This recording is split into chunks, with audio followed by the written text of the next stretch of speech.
Hey guys, Reed here. Today we're going to be talking about the sliding X anchor. So to make a sliding X anchor, I'm going to be using a single length sling in this case, and then 2 points here. Could be anchors, drag gear, whatever you like.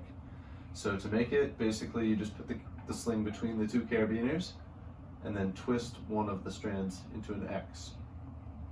Either or the front or the back, just one of them into an X. Then you clip it.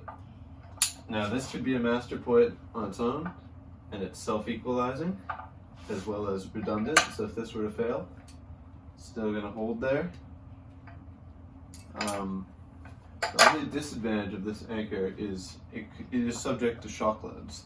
So if this were to fail here, that's a pretty intense load to put on that. It could shock load it, it could be bad for it. Some way to avoid this is if you were to tie a limiting knot a little bit up this. Just tie a quick overhand about there, and move that down a little. Okay, on the other side, same thing. Quick little overhand knot.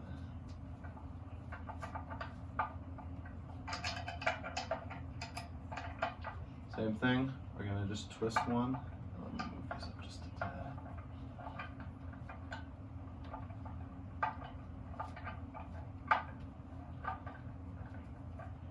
Twist one to an X, flip it.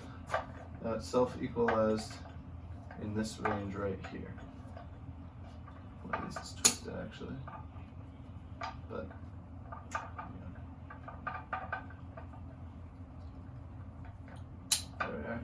self-equalizing to this range here.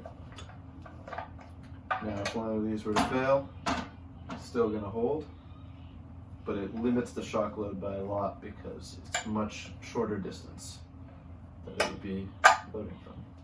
Now you can use this sliding X independently. You can use a longer sling to make it over a bigger distance, and you can play with it how you like, but you could also incorporate it as a bigger part of your anchor system. Say you wanted more pieces and this is trad gear, you could have 25% of your load here, 25% of your load here, and 50% of your load right here if you were to do something like this.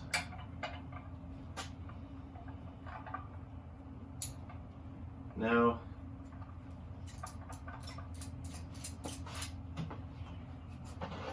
you could clip in right here.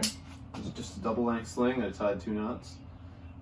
Right here, you're going to be putting 25% of your load on each of these, which are both self-equalizing. So if I pull this over here, it's still equalized to both of those. 25% of the load is on that, and then 50% of the load is on this. So if you wanted a nicer piece of protection here, you had like something solid, and you had 2 kind of okay pieces, you could do this to put most of the load on this piece. And there's a lot of things you can do with the sliding X anchor, and just play around with it. Just the important things to remember are, if you have a long distance between this, tying a limiting knot to reduce shock loads is really a good idea. And also make sure the bar tack is not right in the way, where you're going to need to be equalizing and not over the lip of the carabiner. See you guys next time.